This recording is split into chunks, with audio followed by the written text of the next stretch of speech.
Mesdames et messieurs, bonjour. Merci de votre venue dans ce salon pour notre atelier Intégration X sur le thème de l'intelligence artificielle au service de la validation des contenus des créas. Je m'appelle Christian Darrois, je suis le responsable du développement commercial d'Intégration X pour la France, les pays d'Europe du Sud et la zone francophone. Et voici mon collègue Jacob Salomonsen qui vient de Copenhague au Danemark et qui est le responsable de notre développement international. Il y aura donc beaucoup de démonstrations et peu de présentations dans ces 20 minutes. Une première diapositive pour vous dire, pour ceux qui ne nous connaissent pas, qui nous sommes. Intégration X est une société danoise, une société de technologie qui a été créée en 1997. Et notre seul métier, c'est l'automatisation des ADOPS, donc du flux de gestion des créas. On fait ça depuis 1997. C'est une entreprise de taille moyenne. On a une vingtaine de salariés et on est présent dans le monde entier sur les 4 continents. Ce serait trop long, bien sûr, de vous donner toute la liste de nos clients. Je vais donc vous détailler la liste de nos clients francophones. Aditi, qui est la régie du groupe Ouest France, le groupe Centre France La Montagne, l'ensemble du groupe Rossel Voie du Nord, côté Belgique et côté France, la Nouvelle-République du Centre-Ouest et également en Belgique, le groupe IPM. Et puis bien sûr d'autres clients dans le monde entier. Notre principal client, en termes de volume, comme on dit, c'est le groupe News Corp en Australie. Donc, qu'est-ce que nous faisons ?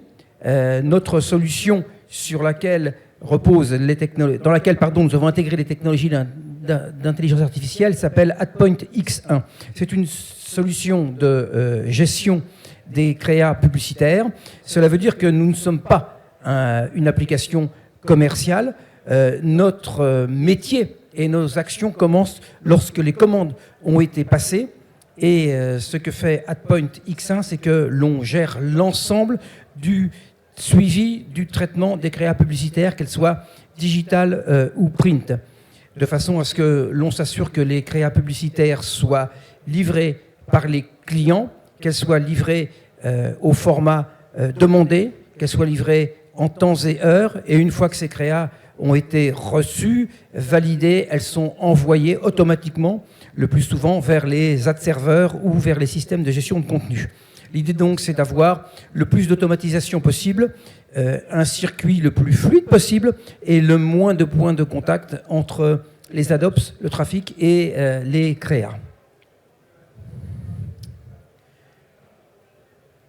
On va tout de suite rentrer dans le vif du sujet pour rentrer dans la démonstration. Donc une petite introduction à cette démonstration. Vous allez voir bien sûr uniquement une partie de notre application et on va donc faire un focus sur la gestion du contenu et par l'intelligence artificielle.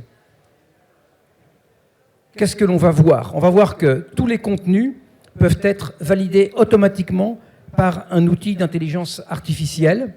Il s'agit bien sûr de toutes les créas, que ces créas soient des créas print, des créas statiques, des créas dynamiques, des créas rich media, de la vidéo, éventuellement des third-party tags. L'ensemble de ces créas sont validés automatiquement par des outils d'intelligence artificielle et elles sont arrêtées, s'il y a bien sûr, on détecte un problème, elles sont arrêtées bien sûr dans le flux de production. Donc dans la démonstration, on verra comment le client ou l'agence charge des créas dans notre outil AdPoint X1, la validation instantanée immédiate de ces créas, et ensuite on verra quelle est la précision de la validation. Enfin, on verra un petit peu rapidement quels sont les paramètres qui se tournent autour de cette validation, puisque l'éditeur a la capacité de paramétrer la validation des créas. Voilà, je laisse maintenant l'écran à notre ami Jacob. Donc là, vous voyez notre interface utilisateur, qui est une interface web, bien entendu, HTML5, une série de créas qui sont affichés et ces créas qui vont faire l'objet d'une validation de contenu. Vous voyez le statut des créas. Ici, vous avez la créa supérieure pour laquelle un matériel a été demandé et la créa qui est en dessous pour laquelle il y a eu une erreur de préflight, une erreur de traitement. Donc ici, j'ai deux, ce qu'on appelle des placeholders, deux boîtes dans lesquelles l'annonceur doit placer et charger des créas. Ce sont des créas digitales avec un format requis qui est un format 970 par 250 à gauche et un format 300 par 250 à droite. Et on va voir donc comment l'annonceur va charger ses créas et ensuite la validation automatique de ces créas. À la fois une validation technique et une validation de contenu. Donc première étape, mon annonceur, mon client charge une créa, qui est une créa sur une annonce touristique, visitez l'Espagne. Vous voyez qu'à droite, dans la partie droite, on nous dit que cette créa n'est pas compatible. Et évidemment, à gauche, il est écrit que le matériel est rejeté. C'est-à-dire que l'annonceur, immédiatement, lorsqu'il a chargé sa créa, sait qu'il y a une difficulté et un problème. Et le logiciel lui indique la raison pour laquelle la créa a été rejetée. Ici, la raison pour laquelle la créa a été rejetée, c'est que les sous-vêtements féminins ne sont pas autorisés. Alors après, on verra plus tard que ces règles dépendent d'un certain nombre de chartes, bien entendu, parce que vous pouvez avoir une publication qui autorise certaines formes de présentation, alors que d'autres ne l'autorisent pas. Dans le deuxième slot et emplacement qui a été réservé, même chose, le client a rentré une créa pour une publicité pour un casino.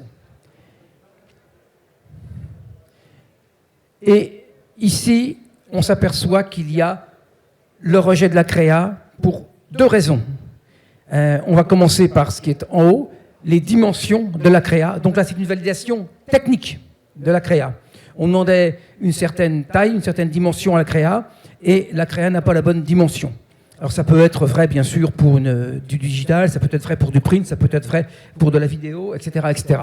Et ensuite, en dessous, on voit « Gambling is not allowed », ce qui veut dire que les publicités pour les jeux et les casinos ne sont pas autorisées.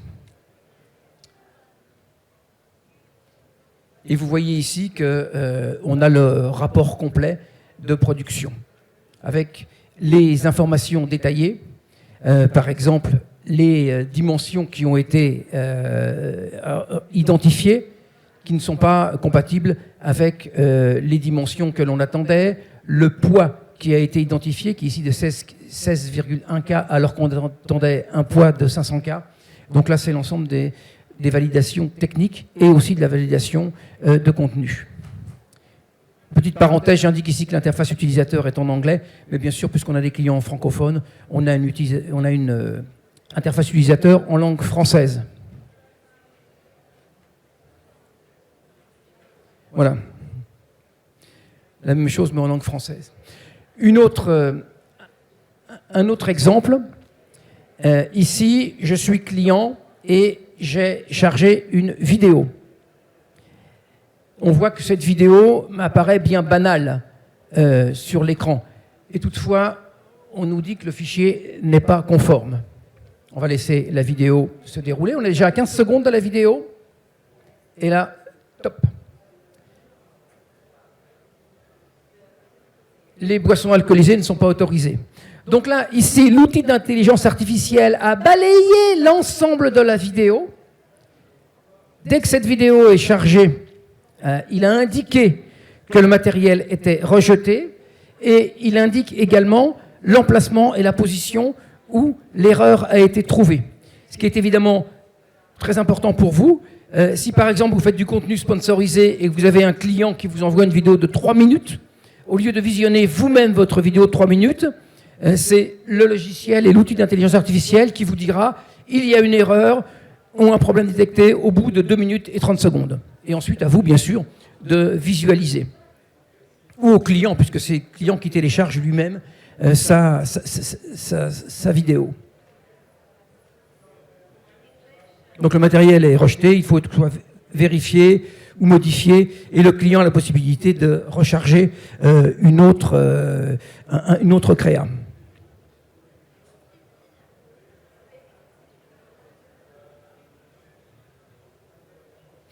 Alors ici, on espère que vous ne serez pas choqués. On va vous montrer à quel niveau de granularité le logiciel d'intelligence artificielle peut aller. Ici donc, you have the other one? Okay. Ici, on montre un doigt qui est pointé.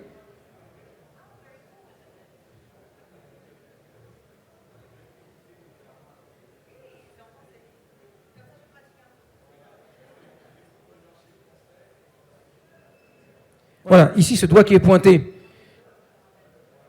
la validation est OK, à la fois du point de vue technique et du point de vue du contenu. Et si on montre, comme vous l'avez vu tout à l'heure, un doigt qui est pointé d'une autre manière, qui peut être particulièrement offensante, là, effectivement, le logiciel va reconnaître qu'il s'agit d'une interdiction et va rejeter le matériel.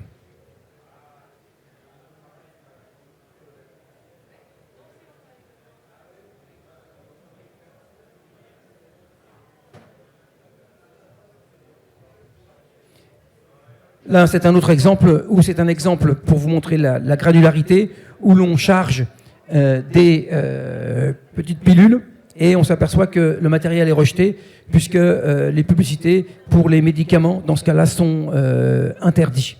En revanche, si l'on charge des bonbons au chocolat qui ressemblent à des pilules, comme par exemple des MMS, à ce moment-là, ce sera accepté. Là, on voit donc qu'on a détecté un matériel qui est des pilules et que ce matériel a été rejeté.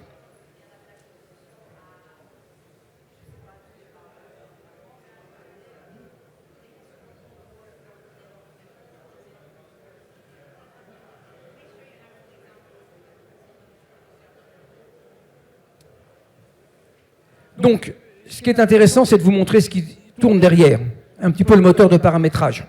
Comment est-ce que je peux paramétrer ces règles de façon à effectivement appliquer un traitement du contenu par intelligence artificielle. Donc, ici, par exemple, on a des catégories. Une catégorie qu'on appelle explicite, où à partir du moment où on a un taux de confiance de 50%, le matériel est rejeté. Une catégorie concernant la nudité, une catégorie concernant la violence et une catégorie concernant les alcools et ainsi de suite. Toutes ces catégories donc sont fournies dans le logiciel. On va en ajouter d'autres bientôt et le client peut effectivement paramétrer ces catégories. Et ces catégories peuvent être paramétrées en fonction de votre public et de votre cible. Alors prenons un exemple d'un groupe média qui serait assez large. Ce groupe média a une revue de chasse. Évidemment, si on publie une annonce avec un fusil dans la revue de chasse, elle sera acceptée. Si dans le même groupe de presse, on a une publication pour enfants et que l'on publie une annonce avec un fusil, dans ce cas-là, l'annonce sera rejetée. Donc, pour conclure ces 20 minutes d'introduction, en conclusion, vous avez noté que tous les contenus sont traités automatiquement dès leur chargement, et en particulier, puisque dans notre outil, on a un self-service à disposition des clients ou des agences. Donc, dès que les contenus sont chargés, le moteur d'intelligence artificielle les traite et les valide. Et évidemment, tout ceci est un outil de productivité car ça réduit bien entendu les tâches de traitement et de validation. Deux mots sur la roadmap produit. Donc cette solution que vous avez à l'écran, elle va être introduite dans notre version qui va être livrée aux clients à partir de janvier 2025. Ensuite, au premier trimestre 2025, on rajoutera un certain nombre de catégories, de types de validation, et la possibilité de supporter d'autres moteurs d'intelligence artificielle. Actuellement, on supporte un moteur d'intelligence artificielle qui est lié à notre prestataire d'hébergement, c'est un moteur Amazon, mais on aura la possibilité de plugger d'autres moteurs d'intelligence artificielle, comme par exemple Copilot ou ChatGPT.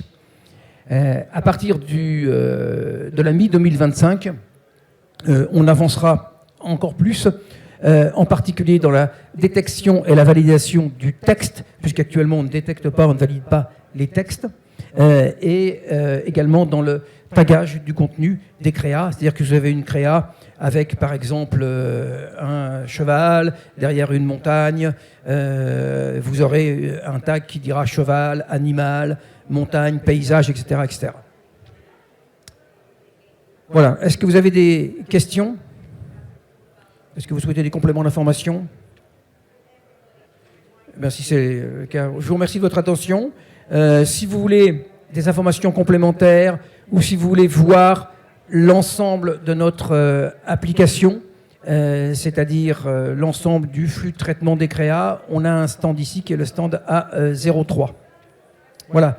On a tenu les 20 minutes. Je vous remercie de votre temps.